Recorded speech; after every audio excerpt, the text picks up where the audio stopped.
नमस्कार मित्रों, मैं दिनेश कछावा एक नए वीडियो के साथ में फिर हाजिर हुआ हूँ आपके साथ। तो मित्रों, पूर्व की कक्षाओं में हम लोगों ने अभिधा शब्द शक्ति और लक्षणा शब्द शक्ति के भेदों के बारे में चर्चा की हैं और शब्द शक्ति किसे कहते हैं इनके बारे में चर्चा की हैं। तो मित्रों, आज हम चर्चा करेंगे जो है व्यंजना शब्द शक्ति। अब व्यंजना शब्द शक्ति के बारे में जो है चर्चा करेंगे।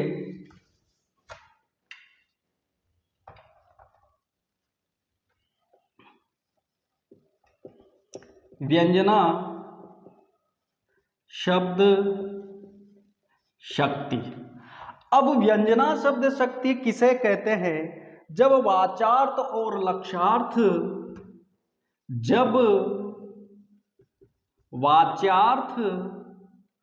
और लक्षार्थ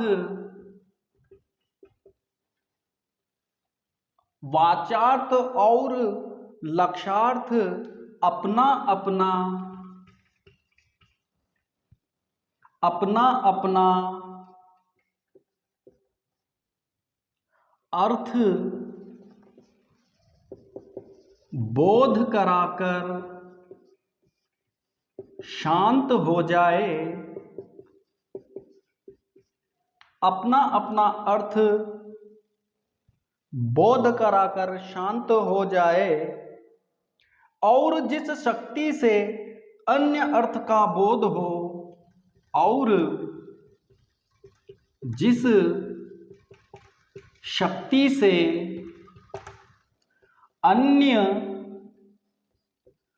अर्थ का बोध हो उसे उस व्यंजना शक्ति और उसे व्यंजना शक्ति और उससे निकलने वाले अर्थ को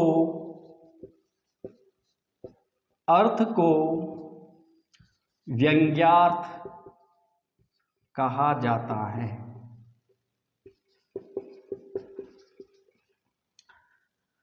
तो देखो मित्रों, बहुत सीधी और सिंपल भाषा में, साधारण भाषा में हम समझने का प्रयास करेंगे। हमने अभिधा शब्द शक्ति को पढ़ा। अभिधा शब्द शक्ति में क्या होता है कि अभिधा शब्द शक्ति में जो है वाक्य और शब्द का अर्थ साधारण और व्यवहारिक तरीके से ग्रहण कर लिया जाता है, अर्थात उसका तत्काल अर्थ जो है ग्रहण कर लिया जाता है, उसे अभिधा शब्द शक्ति कहते हैं। और व्यंजना और लक्षणा शब्द शक्ति जिसमें अभिधा वाले अर्थ को स्वीकार ना करके, अर्थात उस अर्थ को न मान करके कोई अन्य अर्थ निकले, वहां पर जो है व्यंजना शब्द शक्ति होती है। अब यहां पर भी अन्य अर्थ वाली बात आ रही है। व्यंजना शब्द शक्ति में भी, लक्षणा शब्द शक्ति में भी अन्य अर्थ निकलता है और व्यंजना शब्द शक्ति में भी अन्य अर्थ निकलता है, लेकिन दोनों में अंतर है। क्योंकि अभिधा शब्द शक्ति में तो लक्षणा शब्द शक्ति में तो अभिधा वाले अर्थ को स्वीकार नहीं किया जाता है, लेकिन यहाँ पर अभिधा वाले अर्थ को और लक्षणा वाले अर्थ को स्वीकार कर लिया जाता है। उसके बाद तीसरा अर्थ यदि निकलता है तो वहां पर व्यंजना शब्द शक्ति होती है। देखो, वाचार्थ का मतलब अभिधा, वाचार्थ मुख्यार्थ संकेतार्थ, अर्थात मुख्य अर्थ को प्रतीत करने वाले अभिधा, वाचार्थ का अर्थ प्रकट करने वाले या वाचार्थ के माध्यम से अर्थ को प्रकट करने वाली अभिधा, और संकेत के माध्यम से अर्थ को प्रकट करने वाली अभिधा, यानी कि संकेतार्थ भी अभिधा को कहते हैं और मुख्यार्थ भी अभिधा को कहते हैं और वाच्यार्थ भी अभिधा को कहते हैं। तो मित्रों, यहां पर वाच्यार्थ का मतलब हो गया अभिधा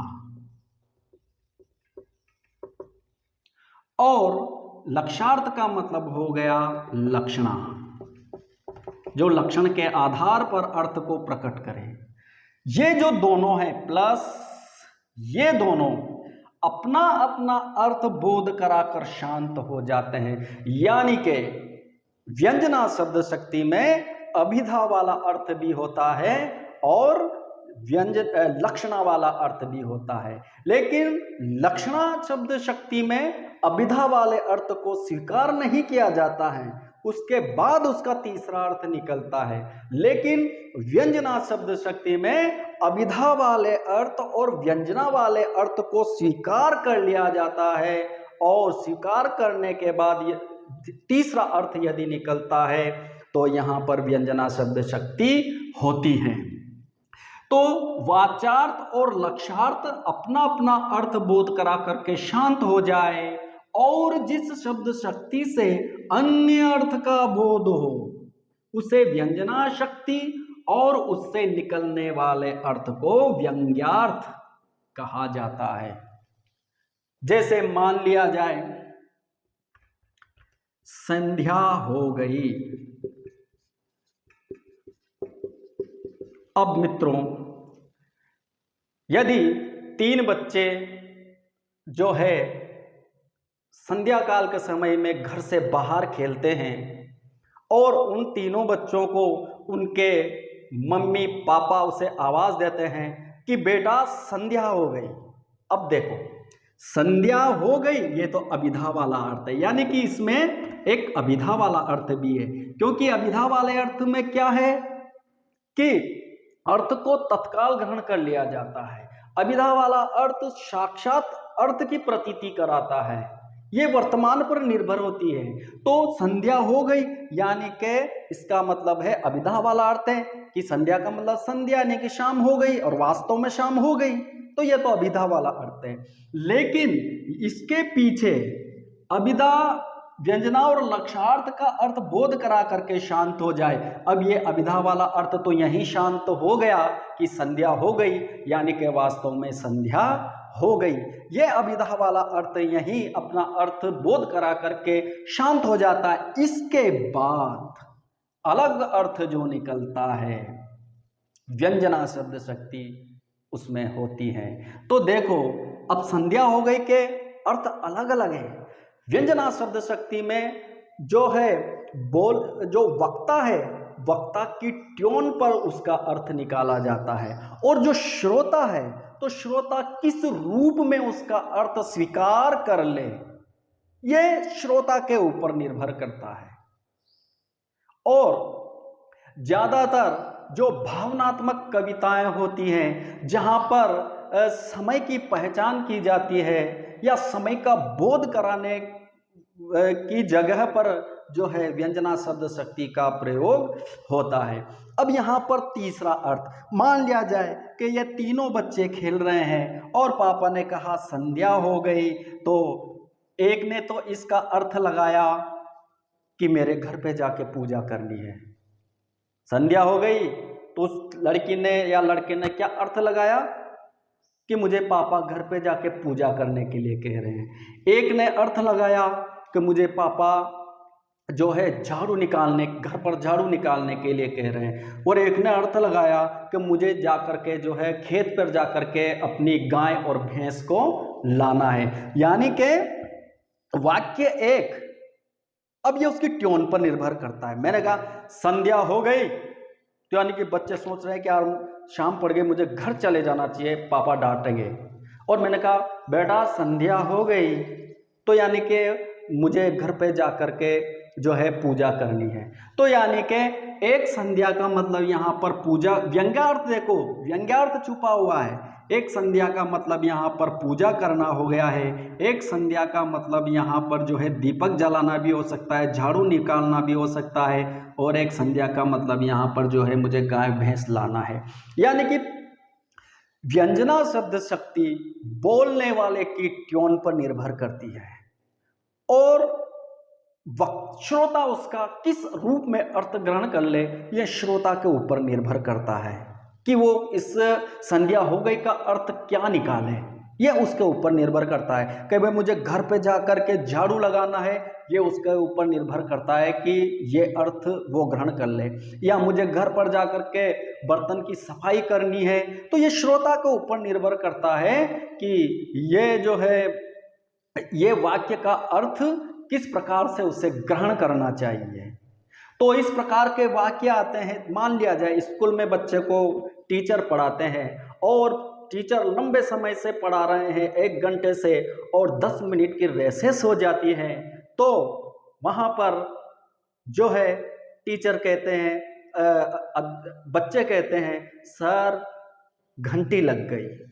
अब घंटी, वास्तव में घंटी लग गई, सब बच्चे बाहर निकल गए, फिर भी टीचर पढ़ा रहे, लेकिन बच्चा किस व्यंग से टीचर को कह रहा है कि सर घंटी लग गई, किस सर घंटी लग गई। अब ये किस व्यंग से बच्चा अपनी बात को कह रहा है। अब उस व्यंग को श्रोता यानी कि अध्यापक किस अर्थ में स्वीकार करे उसके अर्थ को, यह उसके ऊपर निर्भर करता है। या तो वो इस अर्थ में स्वीकार कर ले कि बच्चों को भूख लग रही है इसलिए बच्चे ने कहा है घंटी लग गई, या बच्चों को आलस्य आ रहे हैं इसलिए बच्चों ने कहा घंटी लग गई। यह अध्यापक पर निर्भर करता है। और व्यंजना शब्द शक्ति जो है श्रोता की ट्यून पर अर्थ देती है। जैसा श्रोता उसकी ट्यून निकालता है, सामने वाला उसका वैसा ही अर्थ ग्रहण कर लेता है। तो सर घंटी लग गई, संध्या हो गई।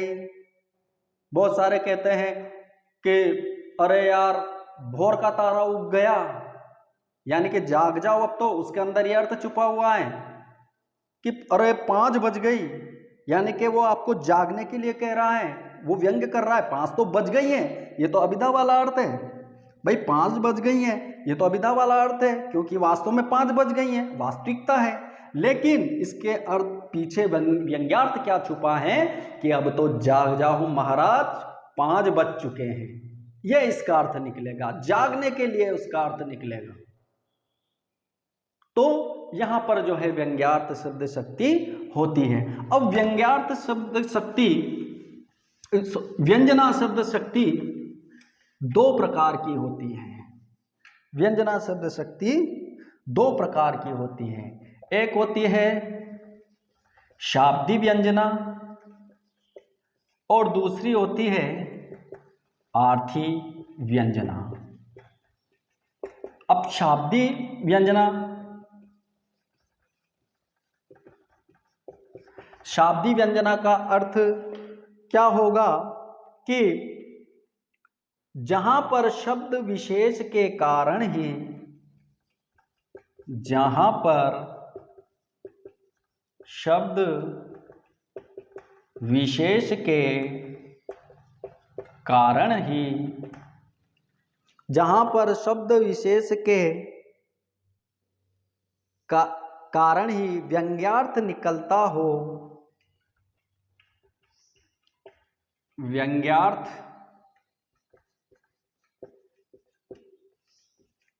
निकलता हो,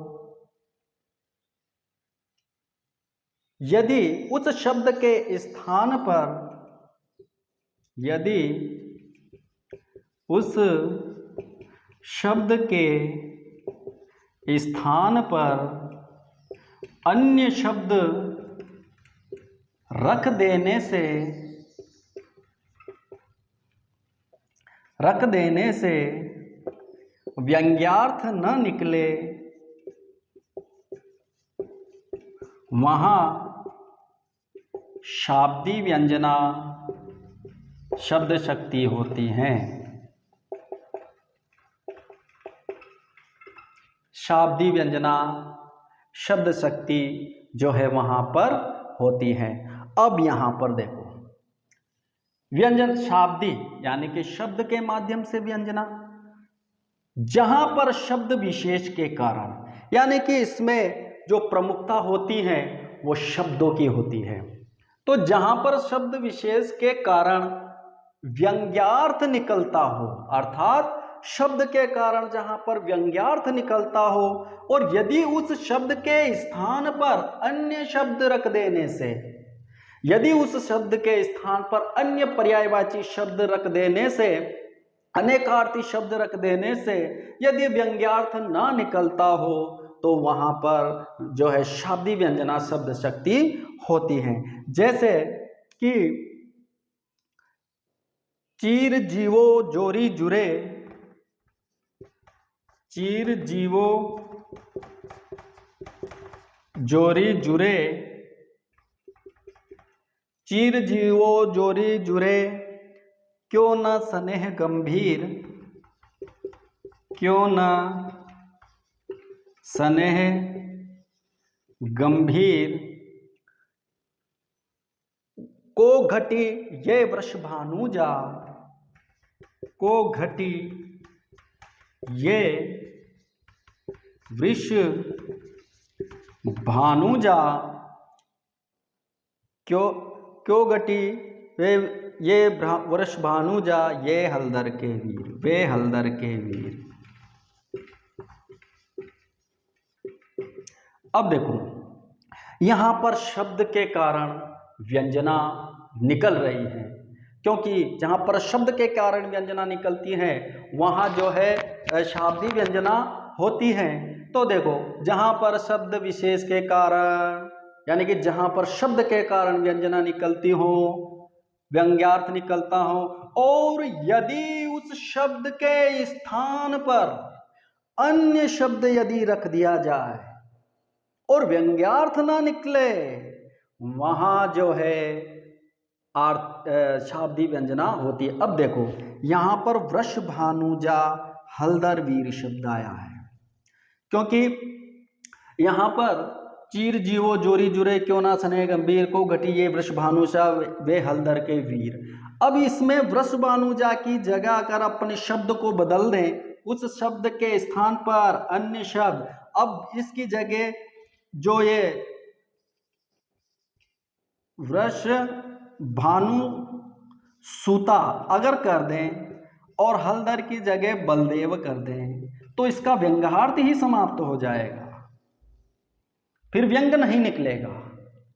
तो देखो अब इसका चीर जीवो जोरी जुरे, क्यों ना स्नेह गंभीर, को घटी वे वृष भानु सूता, वे बलदेव के वीर, व्यंजना नहीं हुई है, व्यंजना ही समाप्त हो गई है। तो जहां पर उस शब्द के स्थान पर अन्य शब्द रख देने से व्यंग्यार्थ ना निकले, वहां पर जो है शाब्दी व्यंजना होती है, वहां पर शाब्दी व्यंजना होती है। इसके बाद आता है आर्थी व्यंजना।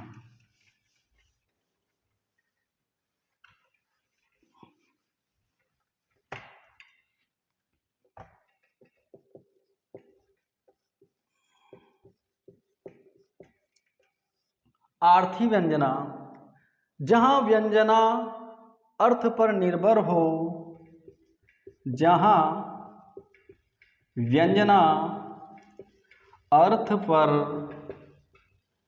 निर्भर हो, जहां व्यंजना अर्थ पर निर्भर हो, अर्थात जब शब्द बदल देने पर भी व्यंग्यार्थ निकले, जब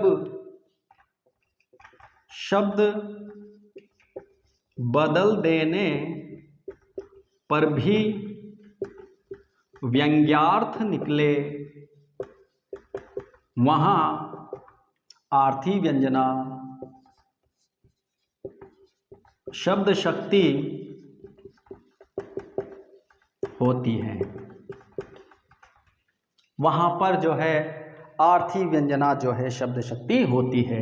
जहां व्यंजना अर्थ पर आधारित हो, यानी कि आर्थी व्यंजना है तो अर्थ पर आधारित रहेगी, शाब्दिक व्यंजना है तो शब्द पर आधारित रहेगी, शब्द के माध्यम से जो है व्यंग निकलेगा, और आर्थिक व्यंजना है तो अर्थ के माध्यम से व्यंग निकलेगा। लेकिन जब शब्द बदल देने पर भी व्यंग्यार्थ निकले, शाब्दी व्यंजना में शब्द बदल देने पर व्यंग्यार्थ नहीं निकलता है, अर्थात समाप्त हो जाता है। और आर्थी व्यंजना में चाहे शब्द को बदल दो तो भी उसका जो है व्यंग्यार्थ नहीं बदलता है, वहाँ पर जो है आर्थी व्यंजना शब्द शक्ति होती है। अर्थात इस आर्थी व्यंजना में चाहे पर्यायवाची शब्द रख देने पर या उनके स्थान पर अन्यत्र शब्द रख देने पर भी उसके अर्थ में किसी भी प्रकार का परिवर्तन नहीं होता है, उसके व्यंग्यार्थ में किसी भी प्रकार का परिवर्तन नहीं होता है और किसी भी प्रकार का उसके अर्थ में बाधा नहीं आती है, वहाँ पर जो है आर्थी व्यंजना शब्द शक्ति होती है। तो जैसे मान लिया जाए कि हम लकी हैं मधु चंद्रिका, हम लकी है मधु चंद्रिका, सुनिके कल पुनिकान, सुनिके कल पुनिकान, सुनिके कल पुनिकान, रही है मेरे प्राण तन, रही है मेरे प्राण तन, प्रीतम करो प्रस्थान, प्रीतम करो प्रस्थान। आह, अब यहाँ पर शाब्दी व्यंजना का अर्थ देखिए, आर्थी व्यंजना का अर्थ देखिए, क्योंकि आर्थी व्यंजना अर्थ पर निर्भर होती है, वो शब्द पर निर्भर नहीं होती है। शाब्दिक व्यंजना में जो है शब्दों में परिवर्तन कर देने से, शब्दों में जो है अलग शब्द रख देने से, पर्यायवाची शब्द रख देने से आर्थिक व्यंजना के जो है उसमें व्यंग्यार्थ नहीं निकलेगा। लेकिन जहाँ व्यंजना अर्थ पर आधारित हो और जब शब्द बदल देने पर भी व्यंग्यार्थ निकलता है, तो वहाँ पर जो है आर्थी व्यंजना शब्द शक्ति होती है। जैसे हम लखी है मधु चंद्रिका, सुनिके कल पुनिकान, रही है मेरे प्राण तन, प्रीतम करो प्रस्थान। अब यहाँ पर जो है नायक होता है, वो नायक कहीं परदेश जा रहा है, तो नायिका उसे रोकने के लिए बड़ा प्रयास करती है, जतन करती है, लेकिन नायक जो है रुकने के लिए तैयार नहीं होता है।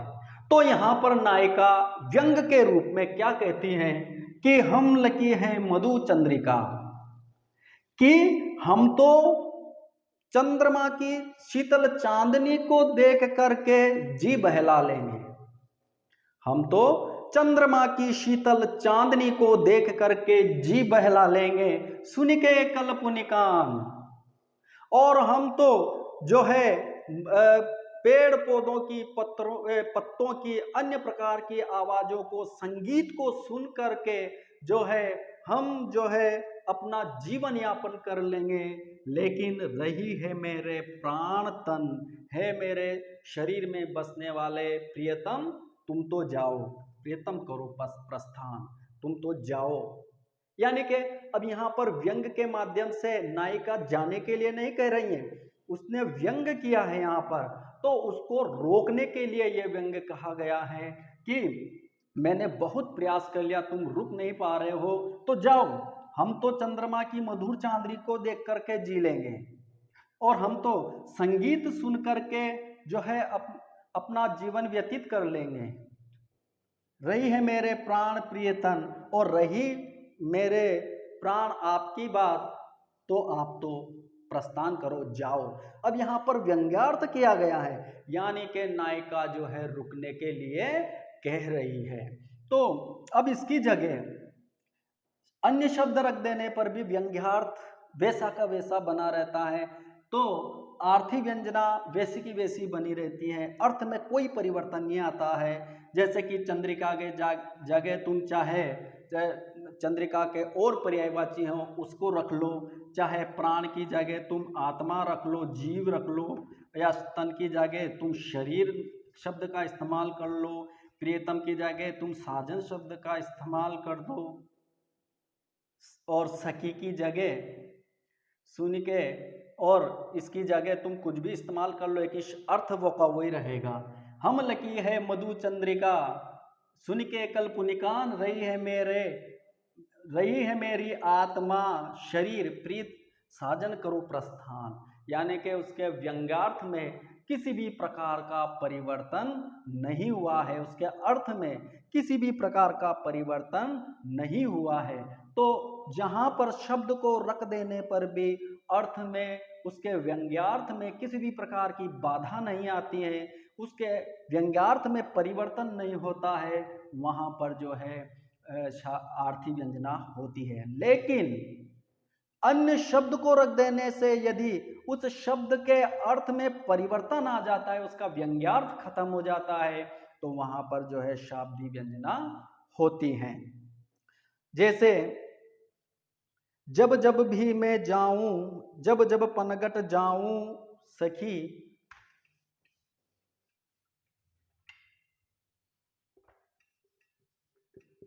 जब जब पनघट जाऊं सखी,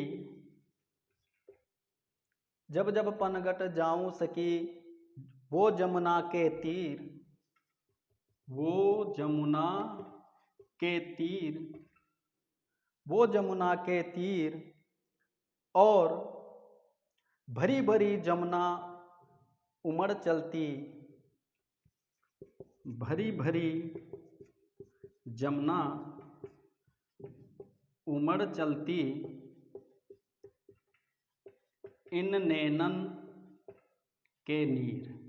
अब देखो यहाँ पर राधा ने व्यंग्य किया है।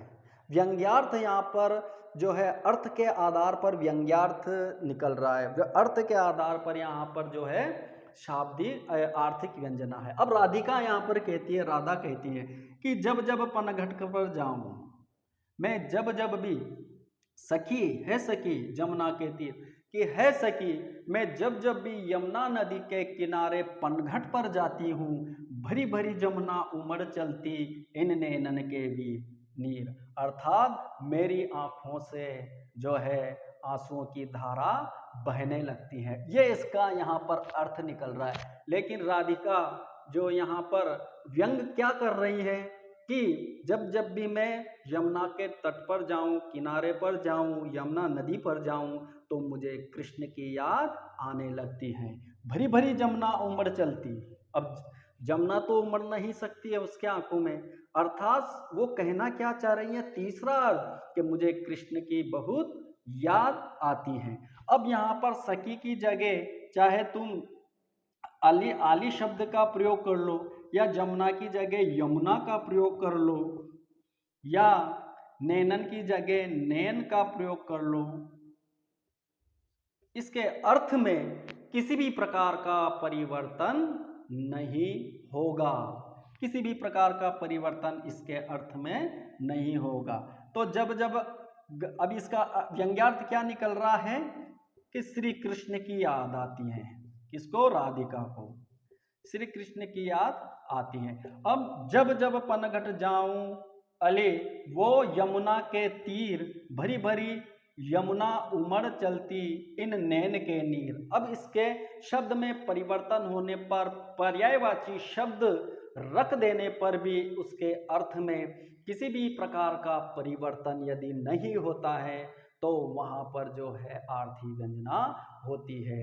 अबला नारी हाय तेरी, अबला जीवन हाय तेरी यही कहानी, आंचल में है दूध और आंखों में है पानी।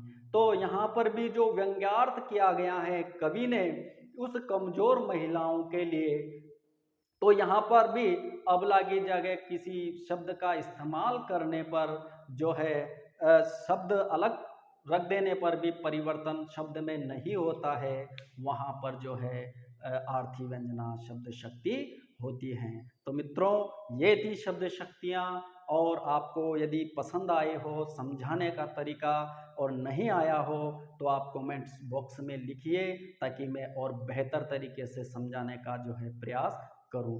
धन्यवाद।